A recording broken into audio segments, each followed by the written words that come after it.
তিন সময় সন্তানকে একা ছেড়ে দেবেন না, কঠিন বিপদে পড়তে পারে। এটা কোরআন হাদিসের দৃষ্টিকোণ থেকে বিশ্বনবী কি বলেছেন খুব খেয়াল করুন, লক্ষ্য করুন। আপনারা হয়তো বলতে পারেন যে হুজুর এই আমরা এগুলো আমল করতে চাই না, এগুলো আমরা মানি না। আপনাকে মানতেই হবে, কারণ ওমা খালাকতুল জিন্না ওয়াল ইনসা ইল্লা লিয়াবুদুন। জিন এই পৃথিবীতে আছে, মানুষ পৃথিবীতে আছে। আল্লাহ পাক জিন আর মানুষকে তার ইবাদত গোলামি দাসত্ব করার জন্য পৃথিবীতে প্রেরণ করেছেন। মানুষের মধ্যে যেমন ভালো মন্দ মানুষ আছে, জিনদের ভিতরে কিন্তু বদ জিন আছে, খারাপ জিন আছে এবং ভালো জিনও আছে। আপনার সন্তানকে কখনো কোনো মুহূর্তে তিন সময় ছেড়ে দিবেন না। রাসূল করিম সাল্লাল্লাহু আলাইহি ওয়াসাল্লাম বলেছেন, সন্ধ্যার পরে বাচ্চাদেরকে একা একা ছেড়ে দিবেন না। যদি আপনার কলিজার টুকরা সন্তানকে আপনি সন্ধ্যার সময় কখনো একা ছেড়ে দিবেন না। অনেক সময় মা বলে যে বাবা যাও তো বাইরে কাপড় শুকাতে দেওয়া আছে, নিয়ে আসো তো। কলিজার টুকরা ছোট্ট সন্তান দৌড় দিয়ে যে সেটা নিয়ে আসে, সেটা জঙ্গলের সাইডে হতে পারে, বাড়ির পাশে হতে পারে, পুকুর পাড়ে হতে পারে, বাঁশের ঝাড়ে হতে পারে। আপনার বাড়ি এমন একটা জায়গায় আপনি পাঠিয়ে দিলেন কলিজার টুকরা সন্তানকে, তারপর থেকে আসার পর আপনার সন্তান দেখা গেল সুস্থ সন্তান অসুস্থ হয়ে পড়েছে। এই জন্য মা বাবাকে অ্যালার্ট হতে হবে, সাবধান হতে হবে, সিনসিয়ার হতে হবে যে কলিজার টুকরা সন্তানদেরকে কখনো কোনো মুহূর্তে এই সময় সন্ধ্যার সময়টা খুব ফলো করে রাখবেন যে কখনোই আপনার সন্তানকে বাইরে পাঠাবেন না, তাহলে কঠিন বিপদে পড়তে পারেন। এমন দুই নম্বরে হলো গভীর রাতে বাইরে ঘোরাফেরা করতে বিশ্বনবী নিষেধ করেছেন। কারণ বিশ্বনবী এশারের পরে আর বাহিরে সময় নষ্ট করতেন না।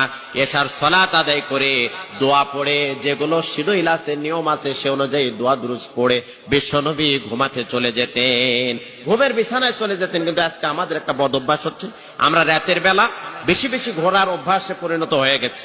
অভ্যস্ত আমরা বাইরে বেশি বেশি ঘোরাফেরা করি, রাতের বেলা ফজরের আগ দিয়ে এসে ঘুমিয়ে পড়ি, আর না হলে সারা রাত মোবাইল চাপি, বিভিন্ন ছবি, এরপরে বিভিন্ন কার্টুন, বিভিন্ন নাটক, এগুলো দেখতে দেখতে দেখা যায় ফজরের আজান হয়ে যায়। কিন্তু এটা বিশ্বনবীর চরিত্র ছিল না, বিশ্বনবীর শিডিউলের মধ্যে এটা ছিল না। কলিজার টুকরা সন্তানকে আপনি কখনো কোনো সময় গভীর রাতে, আপনি কোনো আত্মীয়স্বজনের বাড়িতে বেড়াতে গেছেন, ওই ছোট্ট সন্তান নিয়ে আপনি বাইর হবেন না, রাতটা সেখানে যাপন করেন, রাতে থেকে যান। মা কলিজার টুকরা সন্তান নিয়ে গভীর রাত্রে বাড়িতে আসার চেষ্টা করে, কুটুম বাড়িতে, আত্মীয়র বাড়িতে গল্প গুজব করে, রাত হলে বের হয়, এটা করবেন না।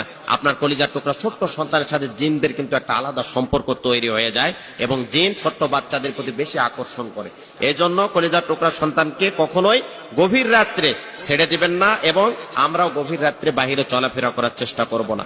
তিন নাম্বার হলো দুপুর বেলা মানুষের আনাগুনা যখন কমে যায়, সেই সময় কিন্তু জিনেরা বাহিরে বের হয়ে যায়। জিনেদের উত্তাপ কিন্তু ওই সময় বেশি হয়ে যায়, জিনদের বিচরণ। মানুষ যখন কম, সন্ধ্যার সময় মানুষ সবাই বাসায় আসতে চায়, ওই সময় জিন বের হয়, হঠাৎ করে কাউকে পেলে অ্যাটাক করে। এরকম কি তাকে সেই জায়গাতে বুকে চাপ দিয়ে, তার কথা বন্ধ করে দিয়ে, বুকে চাপ দিয়ে কিন্তু মেরে ফেলার চেষ্টা করে। সচেতন মা বাবাদেরকে বলতেছি, দুপুর বেলা আপনার কলিজার টুকরা সন্তানকে চোখে চোখে রাখবেন, কখনোই একা ছেড়ে দিবেন না। পরিশেষে একটি কথা বলতে চাই, গুরুত্বপূর্ণ কথা, আপনার সন্তানকে সব সময় ঝাড়ফুঁক দিয়ে রাখবেন। সূরা ইখলাস, সূরা ফালাক, সূরা নাস, মা হিসাবে, বাবা হিসাবে আপনাদেরকে সচেতন হতে হবে। তাহলে কোনো দুষ্ট জিন, দুষ্ট মানুষ আপনার সন্তানকে কোনো ডিস্টার্ব করতে পারবে না, আপনার সন্তানের কোনো ক্ষতি করতে পারবে না।